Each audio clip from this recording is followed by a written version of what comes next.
Първо много благодаря, че сте с нас днес. Аз съм Жени Колева. Някои от вас вече се познаваме. А, ще направя няколко съобщения преди да започнем с така по-интересната част от срещата. А, Активно вече работим цял срок. Започнахме и традиционните ни регионални срещи, като проведохме две от тях в първите две, които се проведоха в София. Съвсем скоро, в края на месец февруари, предстои регионалната среща във Враца и в близките дни ще изпратим повече информация и за регионалната среща, която ще се проведе в началото на март в Бургас. За съжаление, ще се наложи известна промяна, може би в датите за Варна и за Русе, които бяха предварително обявени, заради непредвидени от екипа ни обстоятелства, но търсим в момента по-добро решение за въпросните дати. Ще се свържем с съответните училища възможно по-скоро. Междувременно да напомня, че ако някой от вас би искал да е домакин на някои от регионалните срещи, има специален формуляр, който изпратихме в началото на годината, но когато ви пратя обобщаващия имейл от днешната среща, отново ще ви го изпратя, ако някой от вас иска да бъде домакин на предстояща регионална среща. Междувременно екипа ни организира и международна ЕПА среща. Това е срещата, която трябваше да се проведе миналата година, но отложихме за началото на тази. Тя ще се проведе в края на март в Пловдив. Както повечето от вас знаят, по една от най-горещите теми, така да се каже, свързани с конкурса за тази година. Получихме 31 кандидатури от вас. Много благодарим на всички, които се включиха. Много благодарим за доброто участие. Екипа ни работи по оценяването на проектите и до края на седмицата ще изпратим резултатите от тях. Някои от вас може би са в очакване, но взехме решение тази година. Това е пак допълнителна тема. Тази година няма да има междинен отчет, така че не се притеснявайте, че сте закъснели, че се случва нещо, просто да знаете, че такъв няма да има. И като част от имейла, който ще ви пратя като обобщение на тази среща, ще ви изпратим през следващите дни няколко нови възможности, допълнителни към тези, които споделяме с вас често. Едната е свързана с филмовата награда на Европейския парламент, наградата на публиката Лукс. Колегите ни са осигурили права за два от филмите, които са номинирани за наградата, така че всяко едно училище да може да ги гледа онлайн, но наред с това възможността, която на нас ни се струва много интересна и може би ще е интересна за вас и за учениците ви, е, че ще може да се включите в европейски филмови клубове, които ще ви дадат достъп до каталог от около 60 европейски филми, които ще може да гледате с учениците си, да обсъждате, има допълнителни материали към тях. Все още очакваме колегите ни от Брюксел да ни изпратят преводи на различните педагогически материали, които са подготвили за съответната възможност, но се надяваме до към 20 февруари да можем да ви изпратим повече информация и за това. И още една възможност. Може би много от вас вече знаят, че през тази година ще се проведе младежкото събитие АЙ. В момента текат вече кандидатурите, индивидуалните кандидатури, индивидуалните записвания за събитието. За съжаление, за тях няма възможност да се кандидатства за финансова подкрепа, но все пак, ако някой от учениците ви проявява интерес, има възможност да се включи, ви според нас е много добра възможност и ви поощряваме да поне да им съобщите за тази възможност, защото на това събитие се събират хиляди млади хора от цяла Европа в Страсбург. Има множество срещи, множество събития, организирани за младите хора. Обсъждат идеи, предлагат идеи, срещат се и с политици, но и с различни организации, с създатели на съдържание и най-вече със свои връстници от цяла Европа, така че вярваме, че това би била добра и интересна възможност за тях. Не искам да отнемам повече време от срещата, затова сега ще дам думата на професор Ингрид Шикова. Дали се чуваме? Да, аз чувам. Вие чувате ли ме? Чуваме. Добре, сега ще се опитам да споделя презентация. Дайте да видим.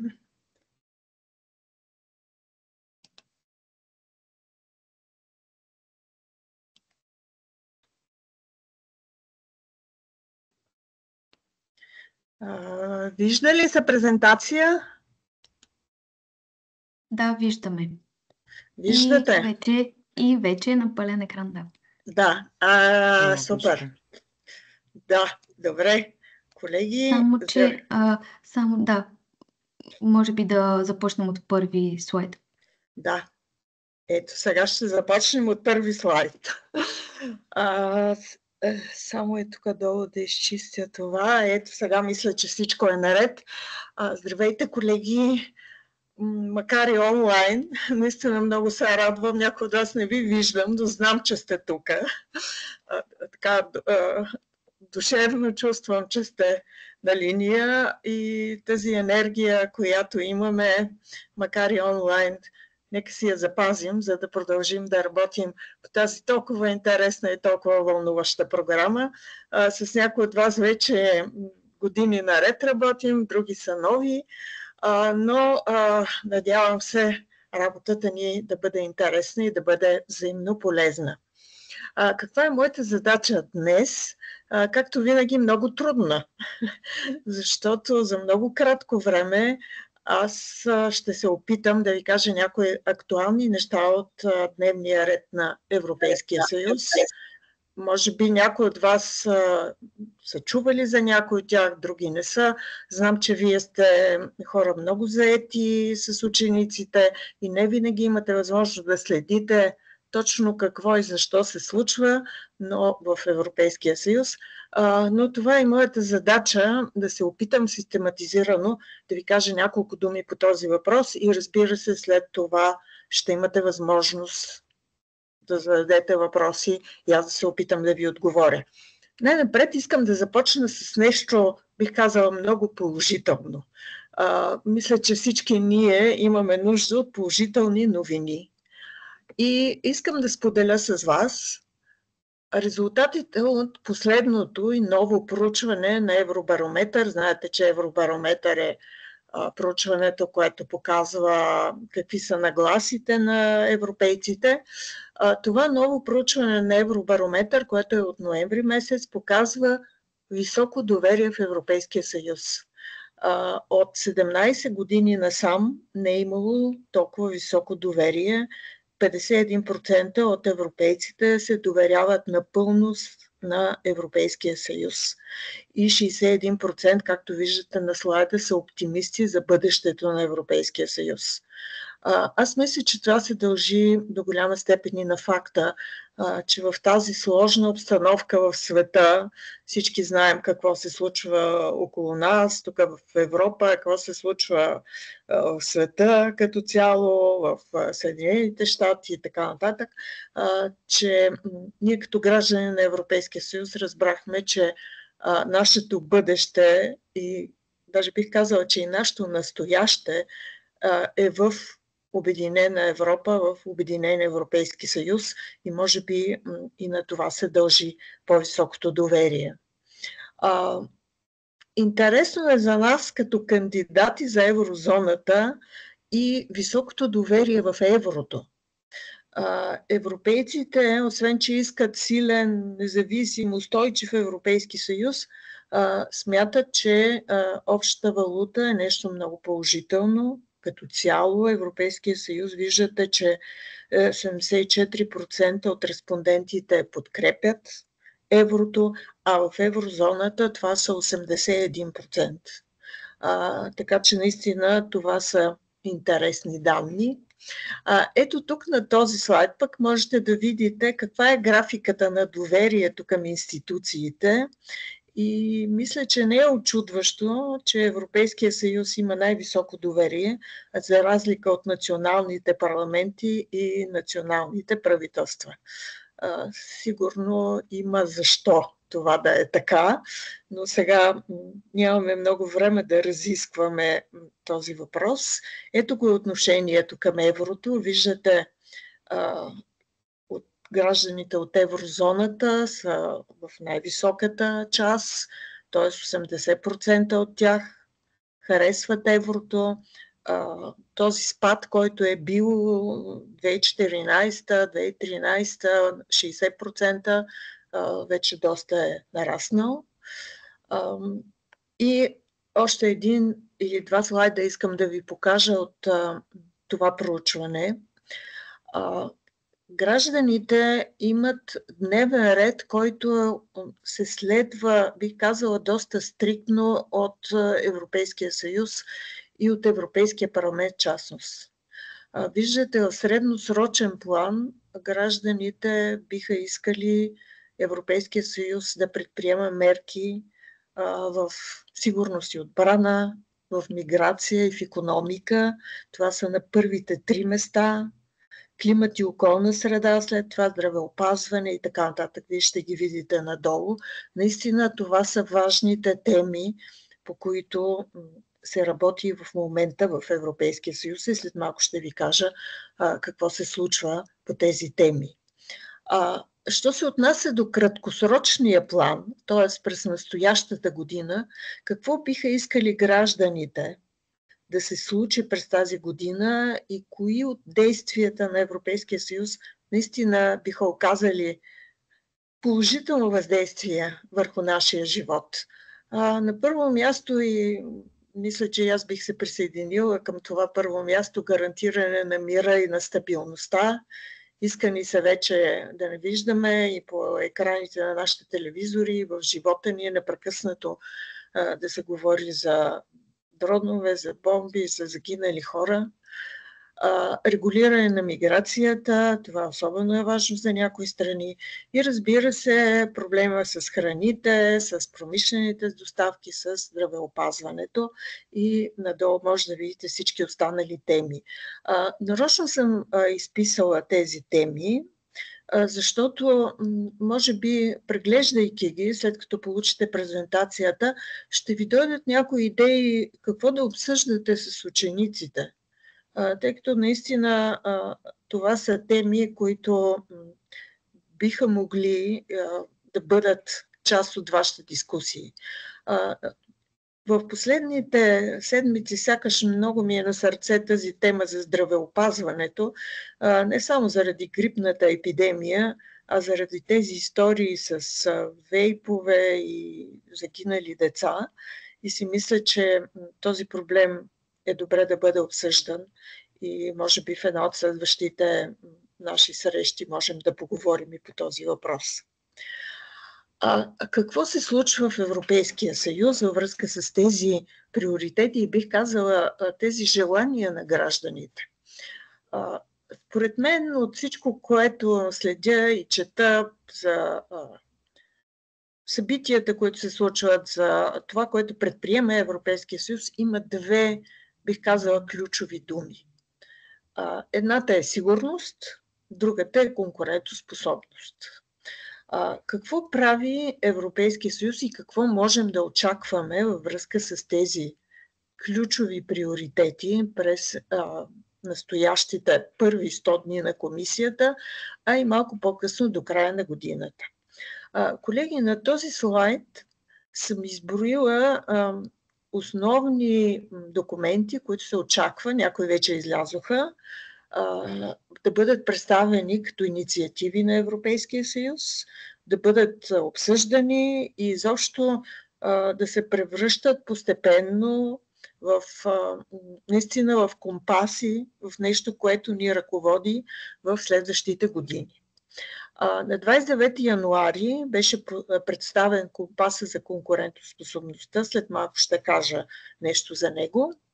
Очакваме на 26-ти, съвсем скоро, след 2 седмици, да излезе и тази така наречена сделка за чиста индустрия, както я наричаме, както беше Green Deal, сега е Clean Industry Deal, сделка за чиста промишленост, която може би ще бъде силно съчетана с този компас за конкурентоспособност. А през март се очаква Бялата книга за бъдещето на европейската отбрана. Подчертала съм първите годишни диалози за младежката политика. Колеги, има такава тенденция да се правят тези диалози, всички комисари, пък и не само комисарите, а и членове на парламента, и изобщо функционерите, бих казала, в Европейския съюз, да се срещат с младите хора. Жени току-що ви говори за един такъв форум, има и много други. И тези годишни диалози мисля, че са полезни. Проведени са няколко. Комисаря по здравеопазването е провел.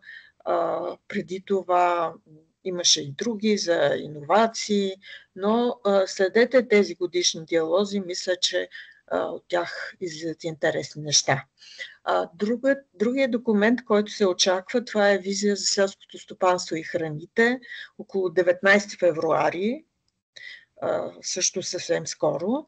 И не на последно място, отново преглед на политиката за подготовка на разширяването на Европейския съюз. Знаете, че тази тема стои, така бих казала, много остро и много полемично. Как трябва да се действа с страните кандидатки, да бързаме ли, да приемаме ли доли, ако не са готови с така геополитически, геостратегически аргументи и така нататък. Ето 2 думи за компаса за конкурентоспособност. Това е един документ, колеги, който се основава на 3 основни стълба: иновации, декарбонизация и сигурност. Можете да го намерите, има го и на български език, 26-7 страници. Аз съм извадила от него само няколко неща, които си мисля, че са важни, особено за училищата и за това, че ние работим с ученици, с млади хора. Едно от нещата е, че конкурентоспособността на Европа се гради не само на изкуствения интелект, не само на техниката, не само на всичко, което е необходимо, за да бъдем конкурентоспособни като инфраструктура. Конкурентоспособността се гради и на хората, на уменията, на това да се създават такива умения, да се признават различни видове обучения. Изобщо доста предложения има в тази област, така че ако сте любопитни, можете да погледнете. Разбира се, един от така важните елементи на този компас е упростяване на административната тежест и мисля, че ето това, което ви каза Жени преди малко, е в някакъв акт в такава насока, да няма отчетен доклад сега, а да се опростява административната тежест.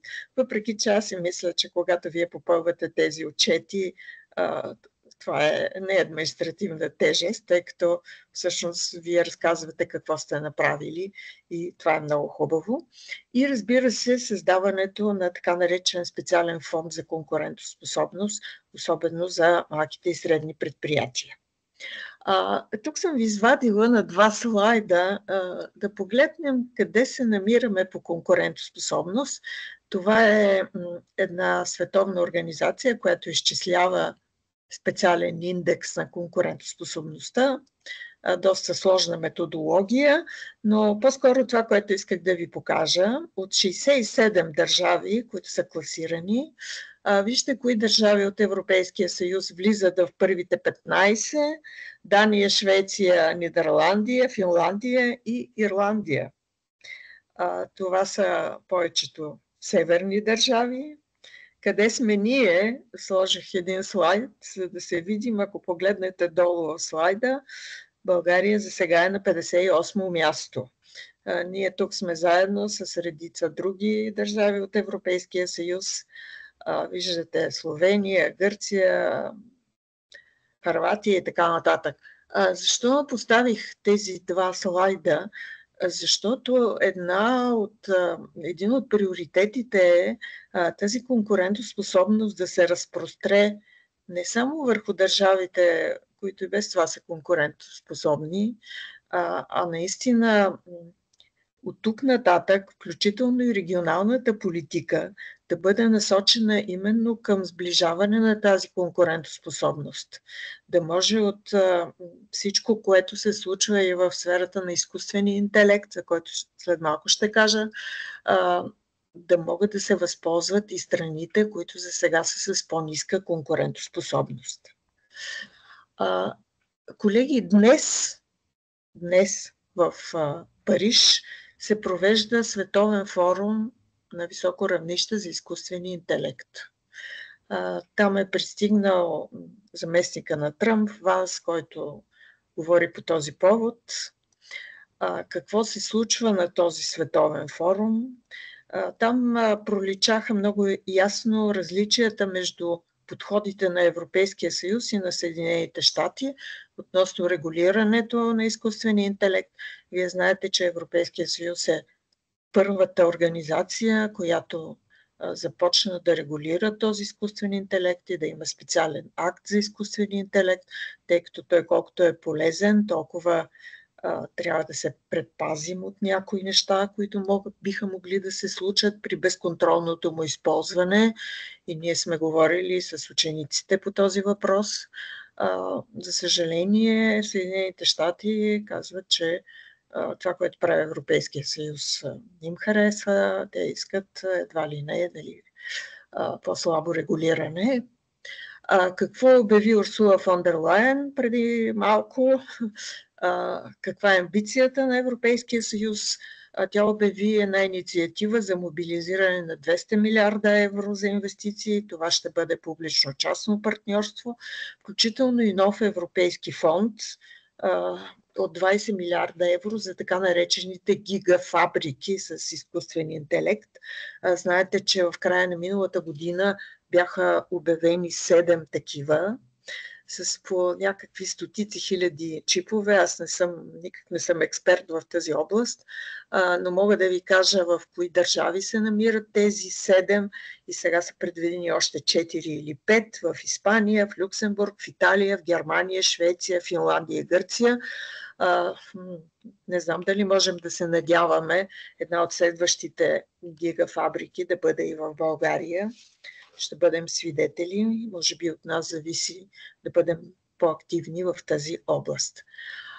Следващата ключова дума беше сигурност, колеги, и наистина Европейския съюз може би за първи път в историята си работи много усилено по сигурност и отбрана. Не, че до сега не са се случвали много неща, включително засилено партньорство в отбраната, но сега нещата, след като имаме и комисар по отбраната, нещата са много сериозни, включително с идването на Тръмп като президент за втори мандат.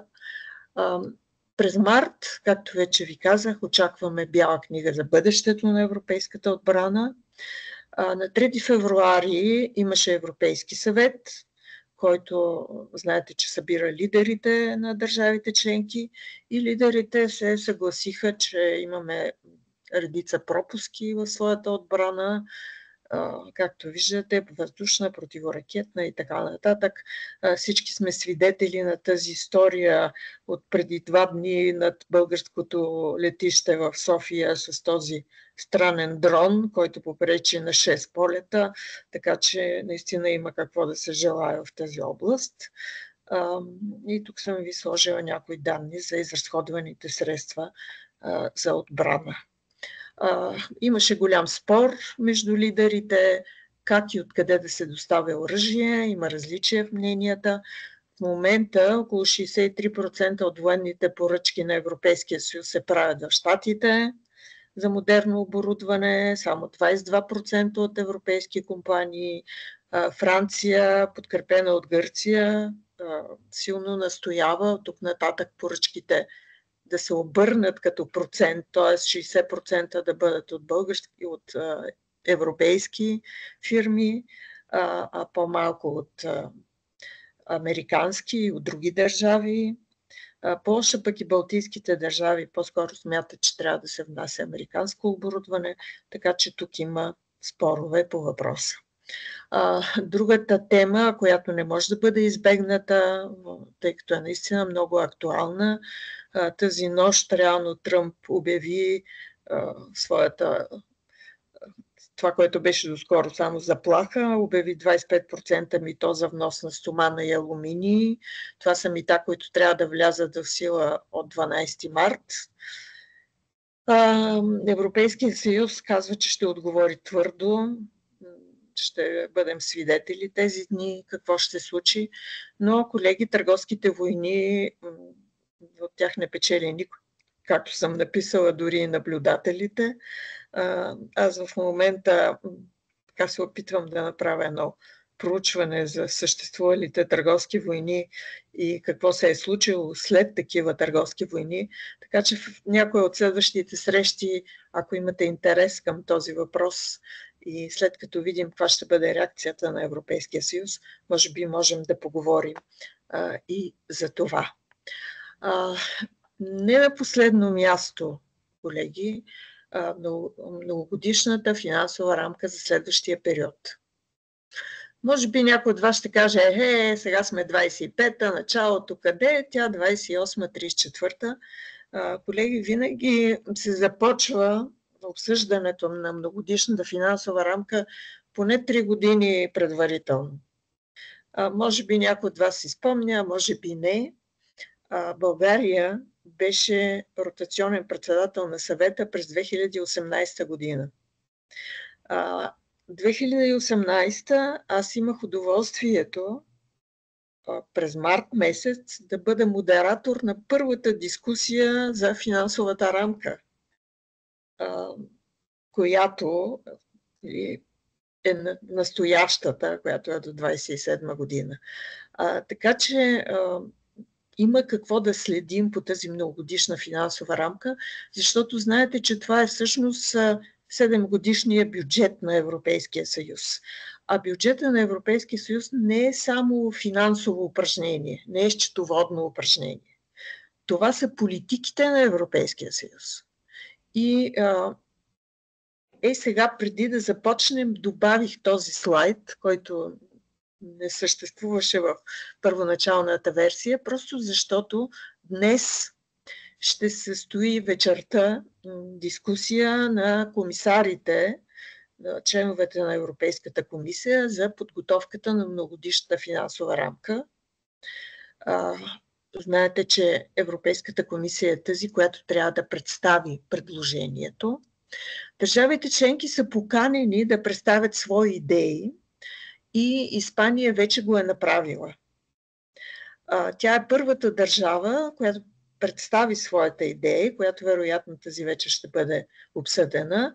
Тя има доста интересни, бих казала, радикални предложения. Примерно предлага бюджета на Европейския съюз, който в момента за сегашната финансова рамка, 7 годишна, е 1,2 трилиона евро.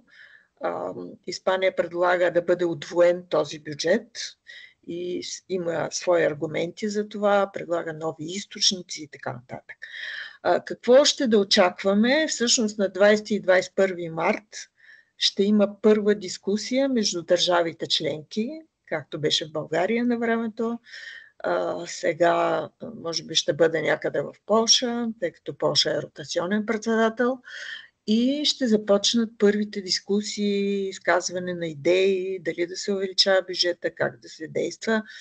През лятото, най-вероятно може би юни, ще бъде представено вече предложението на Европейската комисия. И оттам нататък това предложение ще започне да се обсъжда както в съвета, т.е. там, където са ще заседат финансовите министри на държавите членки и Европейския парламент. Виждате, тук лошо съм го написала, сега виждам, но идеята е да следим това, което се случва с финансовата рамка. Тук има доста въпроси, колеги, които стоят и бих казала различия между държавите членки. Някои държави, както Испания, както Италия и други южни държави, биха искали тази практика за заемане на средства, както е сегашния заем, който взе Европейския съюз за връзка с възстановяването от COVID, тази практика да продължи. Някои други държави, като Германия, като северните държави, не са толкова склонни да се взимат общи заеми. Тоест, ние ще бъдем свидетели на това, какви ще бъдат източниците на средства за бюджета. Има различни идеи по този въпрос, но аз си мисля, че ние с вас също ще имаме възможност на някои от следващите ни срещи, когато малко повече вече знаем за предложенията на държавите, за дискусиите на комисарите, да видим, и аз ви обещавам, че мога да направя един такъв преглед, за да видим евентуално на къде ще върви тази многодишна финансова рамка и какви ще бъдат параметрите за приходите и за разходите. Колеги, аз мисля, че само да погледна, имаме време още за вас, не искам да го изяждам. Още много неща могат да се кажат наистина, но за сега ще спра до тук. Благодаря ви много за вниманието. Желая успех на всички. Ако имате въпроси, съм готова да отговоря. И също, ако имате въпроси или някакви неща, които бихте искали да споделите с мен и да ми пишете, знаете моята поща, но за всеки случай аз винаги я пиша тук. Така че за сега това е от мен. Оставам с вас до края на вебинара. Много благодаря, Ингрид. Някои от нашите старши посланици вече знаят, аз съм бивш студент на Ингрид и всъщност многогодишната финансова рамка беше темата на държавния ми изпит, така че тази тема ми е много близка и много актуална още от тогава. Като чуя многогодишна финансова рамка и съм такава все едно някой ми е казал сигнал мирно, именно благодарение и заради Ингрид. Искам първо да разберем дали Краси Василева се чуваме с нея. Опасявам се, че не, защото в момента не виждам, че е анмютната, но не я чуваме. Докато се опитваме да разрешим този проблем, оставяме отворен, оставяме всъщност време за вашите въпроси и по темите, които засегна Ингрид, и ако има някакви неясноти, ако имате въпроси, свързани с програмата към този момент. Може да вдигнете ръка, да пишете в чата. Колеги, не се притеснявайте, не е задължително да задавате въпроси за, за това, което аз говорих, но е задължително да споделите какво сте правили до сега, какви хубави неща са се случили. Аз съжалявам много, че така се случва с Краси, ама винаги техниката. Краси приканва колегите да се изкажат и да споделят своя опит. Ето, ние виртуално и аз ви подканям, така че наистина, тъй като така или иначе няма да има и отчет сега, simplification е думата. Кажете, споделете. Винаги аз си мисля, че вашите идеи, това, което сте направили, е полезно и за всички останали, пък и за нас, които следим вашата работа и изпитваме удовлетворение от това, което правите. Така че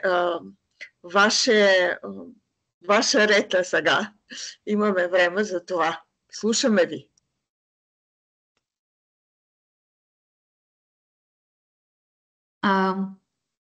Госпожо Йорданова, заповядайте. Първо вдигнахте ръка, може да се включите. Благодаря ви. Надявам се, че ме чувате. Здравейте и поздрави от Дунавския бряг. Много ми е приятно, че се виждам задочно през нашата любима платформа, с която сега малко се чувстваме като ученици и влизаме в тяхната роля за другата страна на платформата ни Teams. Но пък, както казахте, откриването с доста от колегите се познаваме и знаем, че в момента си общуваме, макар и виртуално. Аз ще се извиня, след мъничко ще трябва да напусна платформата и затова си позволих да бързам с дигането на ръчичка.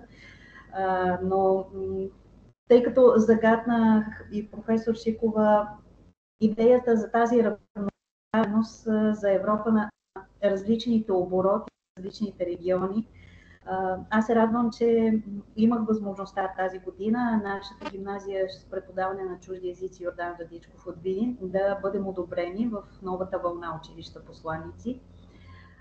Защото не обичам статистиката на Европа на регионите, къде стои нашия специално видински край в ъгъла на Северозапада, но това, което в работата ни в мрежа много ми е помагало, е опита, който до сега имам в дългогодишната работа в мрежата ни от европейски клубове.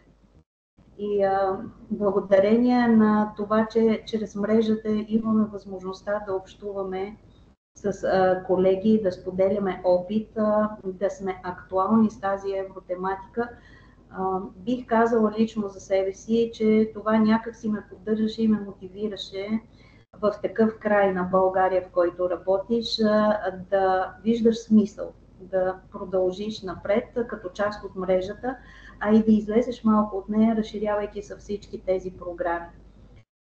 Често обичам да каня да бъдем домакини в Видин на различни събития, за да се види и да се усети от цялата колегия, живеещи в различни региони, работейки в различни региони в България, дали всъщност работим при равнопоставеност, разбира се, в най-добрия смисъл. Децата и родителите, бих казала, да кажа до някъде, са ни еднакви и това ни зарежда, но пък достъпа до институции, които са важни в нашата работа, с 240 км разстояние, просто споделям личния опит, голямото предимство на мрежата да поддържаме още заряда, но пък и с какви проблеми и трудности се срещаме в нашата работа, когато говорим за равнопоставеност. Тези изпитания наистина ни поставят доста висока летва от допълнителни препятствия, така да се изразя, с които трябва да се справиме. И особено когато успеем да постигнем дори малък успех, това от нашите ученици, родители и малките общностни около училищата се усеща по съвсем различен начин. Да бих казала, дори постигнат успех има различно влияние в различните точки, като училище и като колегия. Нашето придвижване до София, например, абсолютна рутина, особено с прословутите свлачища и отлагано отново напускането на пътя през Витиня, Враца-Мездра. Влязахме вече в статистиката, както се шегуват в рекордите на Гинес по бързина на построяване на пътища, не ги сравняваме с египетските пирамиди. Но е факт. И аз бих казала, че в идеята, която подадохте, че е много важно учениците да контактуват с тези институции, да се докосват до работата, тъй като част от тях избират за бъдеща професия именно попрището на политиката, на дипломацията. И ако някой не е открил този талант в себе си, вие имате щастието да сте студентка европеистика и то в Софийския университет, но всякакви такива срещи са не само полезни като актуална информация по европейските теми, но и като ориентир на учениците ни, тъй като това са чужди езици и предполагат такова развитие като професионална реализация. да се мотивират и да видят дали всъщност трябва да си поставят тази психическа бариера.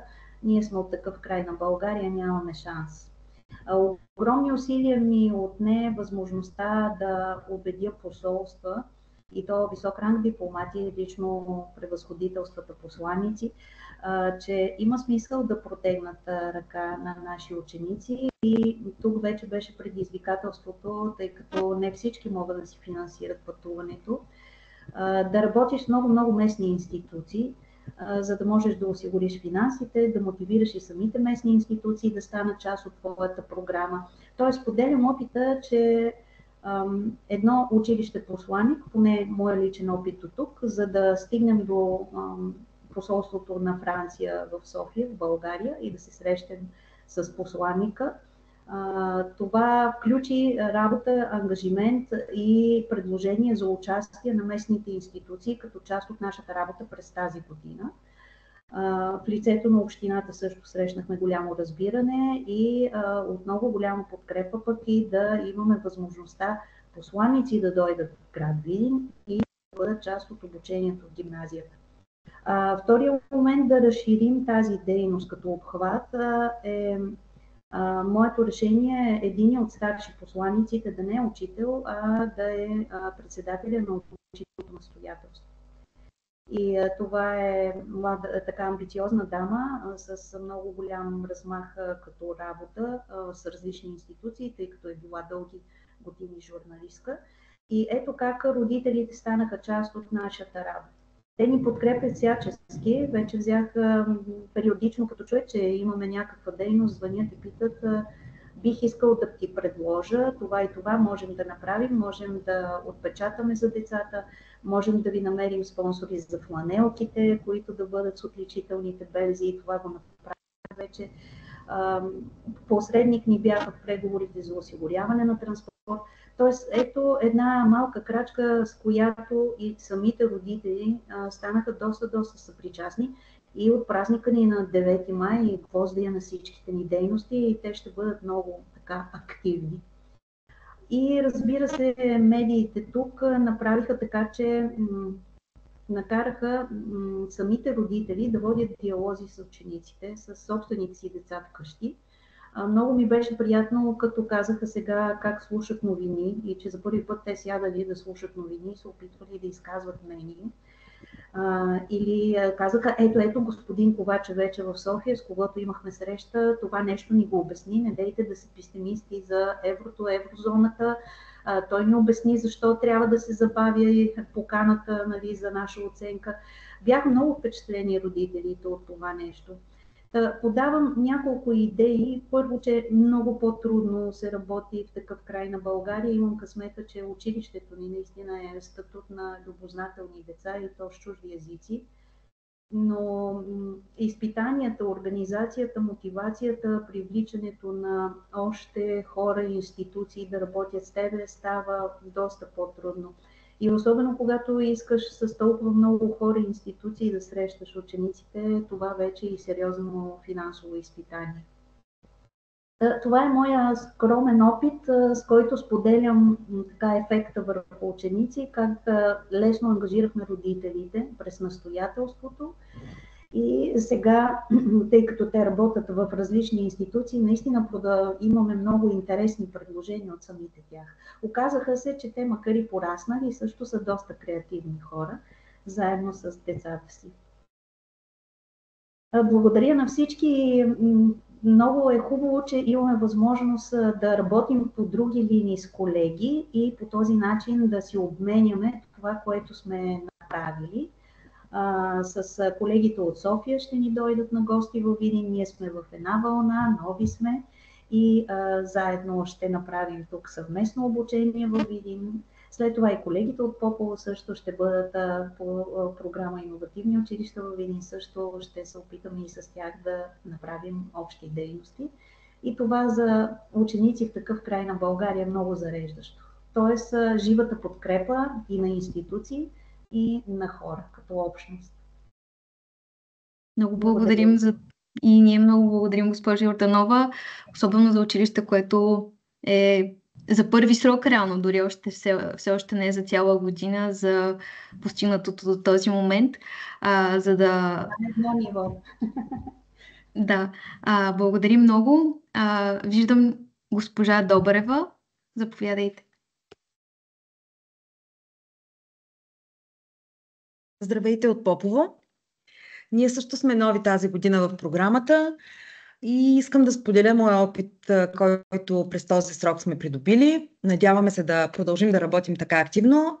Само с няколко думички накратко искам да ви кажа, може и да се попроточа и да не съм съвсем кратка, защото нещата, които се случват, са интересни. Значи в самото начало, още когато ни пристигна съобщението, че ние сме одобрени като училище посланик на Европейския парламент, говорихме с нашия директор. Между другото, от него срещаме много сериозна подкрепа. И тъй като аз бях кандидатствала за да бъдем в тази програма, той така ми делегира правомощия аз да бъда един от старшите посланици. Той е всъщност другия старши посланик в нашата програма. И след обучението в София, на което аз присъствах, се върнах тук и решихме, че ще сформираме един неформален клуб. Това не е клуб по занимания по интереси или по нещо друго. Това си е чисто неформален клуб, в който да членуват ученици от всички паралелки в училището. 12-ти клас, честно казано, сме ги освободили, защото те са на друга вълна вече. Си подбрахме 15 деца, на които предложихме да станат членове в нашия клуб, като разбира се си подбрахме по-дейни и по-инициативни деца. И започнахме дейност по програмата, като разяснихме най-напред какви са целите на програмата, какво ще правим. Разбира се, им споделих, че на най-активните училища ще има награда, която ще бъде посещение на Евроскола в Страсбург. Като смятам, че това е много сериозна мотивация за тях, защото едно такова нещо като участие в такъв голям форум за тях е изключително впечатляващо. Започнахме с 15 ученици. Сами те предложиха всяка седмица да правим по една дейност. Каквато и да е тази дейност, да се събираме и да правим по едно нещо. И след първите дейности, които проведохме, а пък аз, между другото, съм била на доста тренинги, както по Еразъм, така и по TCH, така и в тренинги в България, и знам, че е много скучно да застанеш и да изнесеш една беседа на учениците. В един момент никой не те слуша. Тренингите, които се оговорихме да организираме и провеждаме, бяха чисто тренинги с правене на нещо, с някакви дейности. Направихме най-напред един европейски базар за здравословно хранене. След това направихме един тренинг за държавите създателки на Европейския съюз. Направихме еврокъта си в училище, като между другото се включиха и много други ученици, освен тези, които са в групата на младшите посланици. И малко след тези дейности дойдоха още няколко ученици и казаха: на мене ми се струва, че е много яко във вашия клуб, може ли да се включим? Така че стигнахме до бройката 20 и в момента сме 20 ученици в нашия неформален евроклуб. Учениците започнаха да следят международните дни и сами да предлагат разни инициативи, които да организираме. Проведохме тренинг по случай Деня на слепите хора. Имам приятели в Румъния, с които сме приятели по повод на това, че сме участвали в различни програми, най-напред по ACES, после по Еразъм. Споделих им, че вече сме училище на програмата ЕПАС. Оказа се, че и те са такова училище. Решихме да се срещнем онлайн. Беше страшно интересно за учениците. Участвахме в сесия на Евроскола онлайн. Мотивирани бяха да вземат думата и да задават въпроси. Имахме такъв шанс. Срещнахме се с евродепутата доктор Емил Радев, за което изключително много му благодарим и на него, и на неговата сътрудничка. Това, което каза и госпожа Йорданова, за нас в дълбоката провинция е много трудно да се организират каквито идеи и инициативи. Затова, защото когато едно училище е в София, евродепутатите са просто там. Докато тук от София или от Варна това са 300 или 200 км разстояние, което те трябва да пропътуват, за да дойдат при нас и да се срещнат с нашите ученици. Така че много сме благодарни на доктор Радев. Той ни предложи една инициатива, която съвсем скоро ще обявим по случай 9 май, да направим един конкурс Европа, предизвикателства и възможности, и най-добре представилите се ученици доктор Радев обеща да включи в неговия екип, за да посетим Европейския парламент в Страсбург. Това е всъщност също много мотивиращо за учениците. Посетихме Центъра Европа директно във Варна, за да бъдем в една малко по-различна обстановка и да проведем с тях инициативи. Включиха ни в един европейски квиз. И другото, което организирахме, и така много се гордеем с това, е, че успяхме да мотивираме родителите да се включат в една съвместна инициатива с нас. Едно европейско кафене, което беше буквално преди 3 седмици. Всички родители бяха включени на европейските посланици, дойдоха представители на регионалното управление по образованието. Получи се една много приятна вечер и както бяхме я планирали за 1 час, така се отекоха 2 часа и никой не усети как минаха. Всичко беше много интересно за нашите ученици и за техните родители. По случай Деня за възпоменание на жертвите на Холокоста се срещнахме с Алберта Алкалай, която е председател на Центъра за еврейско-българско сътрудничество. И тя като потомка на спасени български евреи ни разказа за всъщност това, което нейното семейство е преживяло. В пълна тишина премина срещата и вследствие, докато чакаме да се срещнем, им разказвах и аз за моите лични впечатления от посещението ми в Аушвиц, така че бяха изключително впечатлени, а такива неща не трябва да се забравят, за да не се повторят никога. Планираме още много инициативи. Планираме да посетим местния парламент в София. Планираме да организираме няколко конкурса с училището от Свищов, СУД Цветан Радославов. Вчера проведохме една среща и проведохме виртуалната игра за гласуване в Европейския парламент. Това, което аз правя, е винаги да благодаря и да насърчавам учениците си да се включват в различни инициативи, да се похвалим. Ние сме одобрени за финансиране за участие в програмата АЙ и с 9 ученици и аз ще пътуваме юни месец за Страсбург, за да се включим в младежката инициатива. И не на последно място искам да кажа точно това, което каза и госпожа Йорданова от Видин. За нас наистина е много трудно и бихме се радвали да участваме в различни инициативи, които бюрото организира. Ако ни поканите, разбира се, че ще дойдем, независимо от разстоянието. Между другото, чета и следя с голямо удоволствие страницата на програмата във Фейсбук и много колеги са ми наистина вдъхновени както от тази годишните училища, включени в програмата, така и от училищата, включени от предходни години. Аз не ги познавам лично колегите, но така искам да изкажа благодарност на госпожа Назърска, на госпожа Казакова от Бургас, на госпожа Милева от Търговище, на госпожа Силвия Чалъкова от... всъщност не я знам откъде, извинявам се, на госпожа Баханова от Велинград, на госпожа Филипова от Хасково. Така че много благодаря, колеги, за вдъхновението, което ни давате. И аз ви благодаря, госпожо Добрева. Вероятно госпожа Чалъкова от Бургас имате предвид. Благодаря ви много и за това, че и вие като госпожа Йорданова активно включвате и родителите в програмата. Тъй като напредваме с времето, давам думата на госпожа Назърска.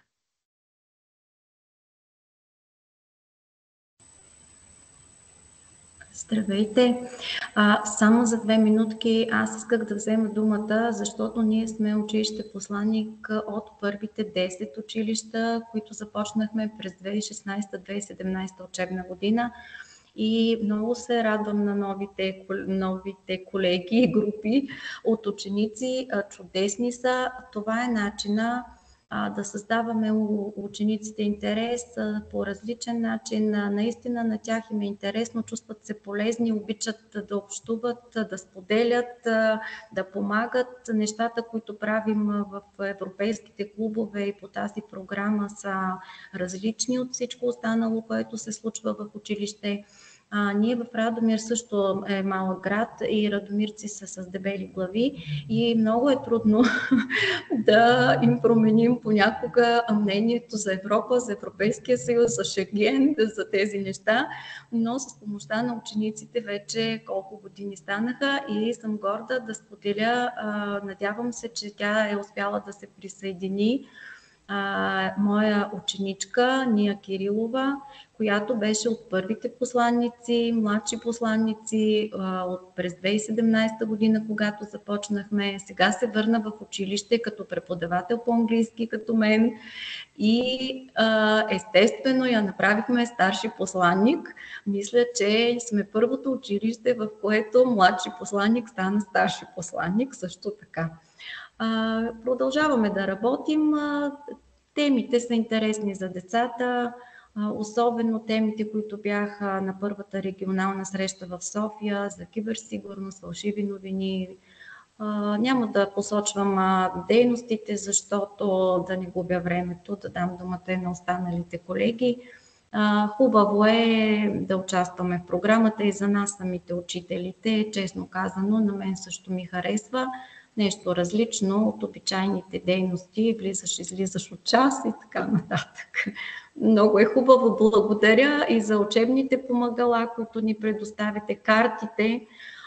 Станаха любими не само на посланиците, но и на останалите от класовете, с които те разиграха с учениците си. Те като ме видят, какво ще правим сега, носите ли картите, ами къде ще ходим и така.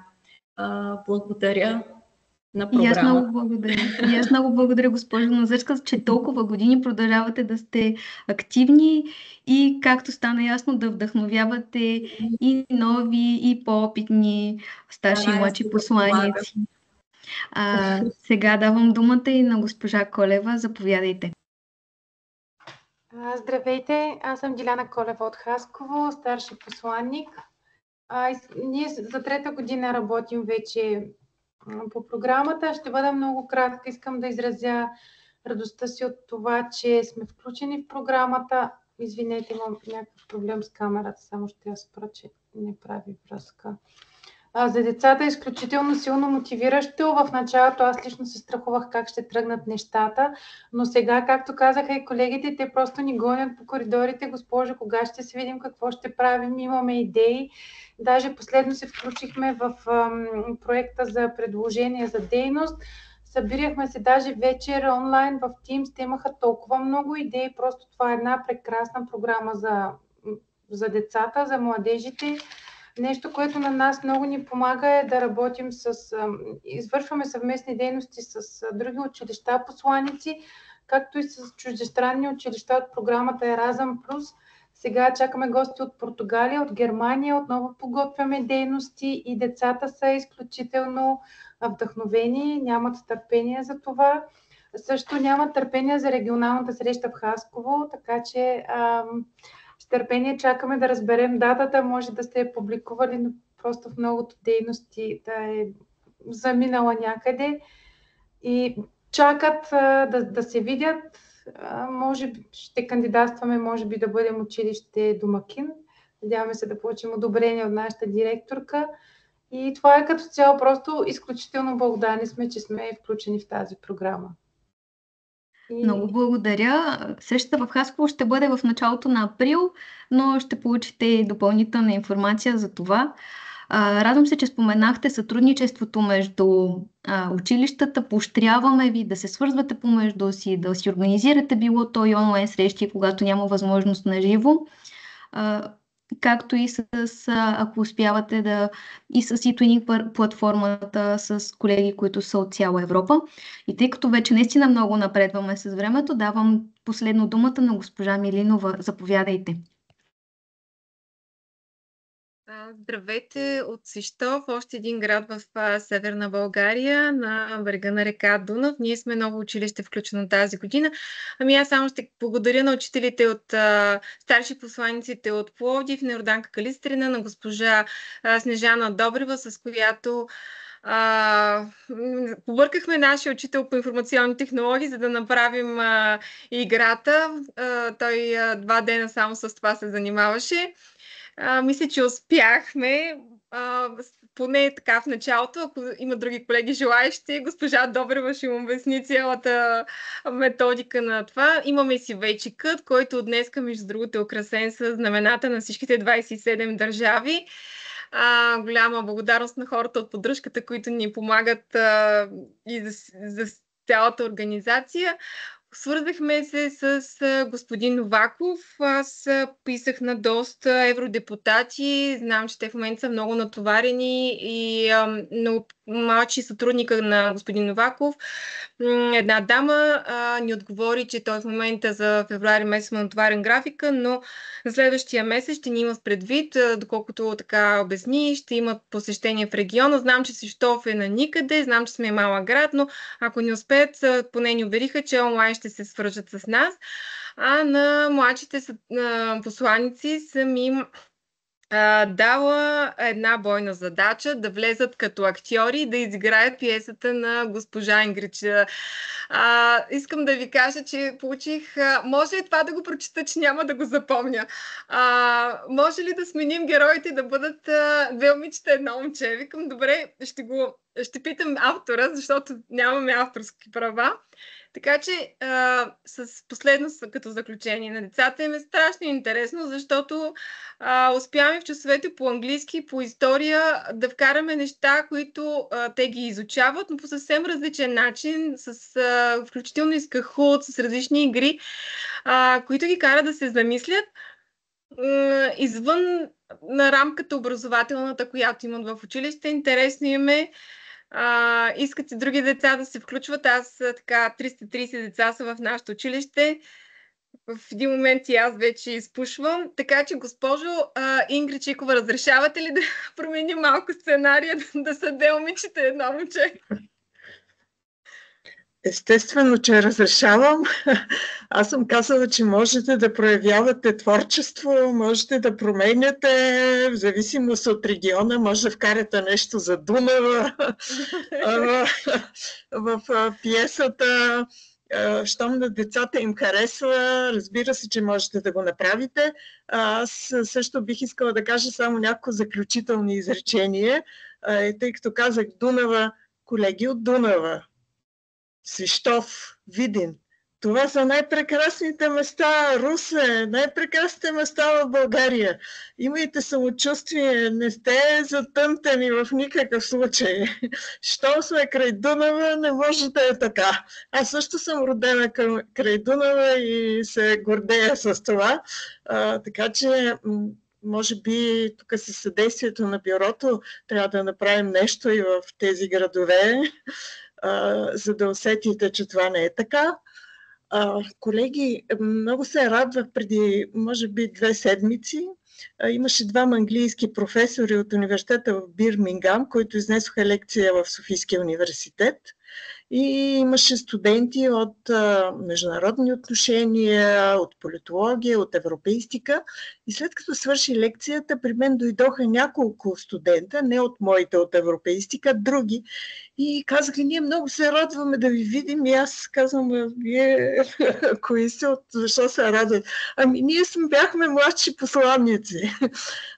Така че Валя Йорданова е права и оказа се, че това са деца от различни училища, които са се вдъхновили, бидейки младши посланници. Някои от тях учат политология, други учат международни отношения.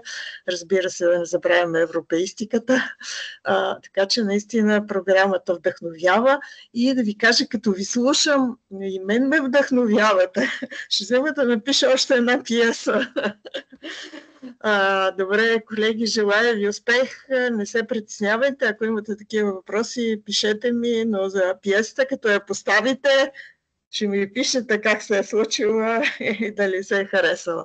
Добре, желая ви да сте здрави най-вече, да приключи тази грипна епидемия и да се срещаме вече на регионалните срещи с нови идеи, с нови мисли.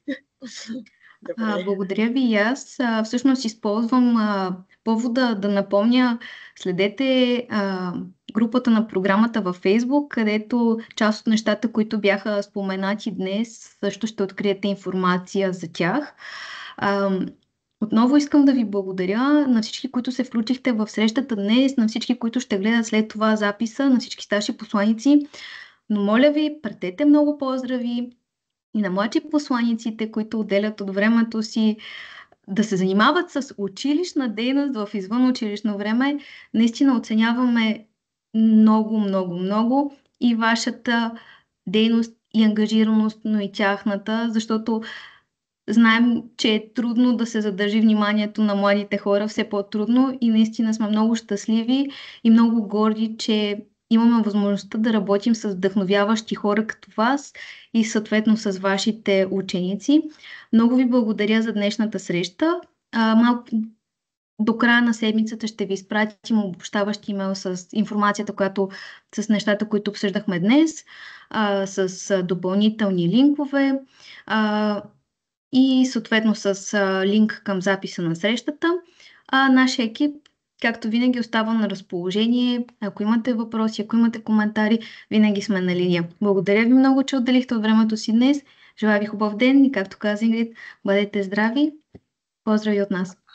Колеги, само искам да представя едно извинение от името на Краси Василева, която съм сигурна, че страда за това, че технически нещо се случва, но тя е с нас и тук виждам, че пише в чата. За съжаление, винаги живото предаване има такива рискове, но продължаваме да действаме, така че тя е част от нас и сега. И също и пожелавам и на нея здраве и да няма такива технически проблеми изнервящи обстановката, но наистина продължаваме в същия дух. Всичко добро ви желая!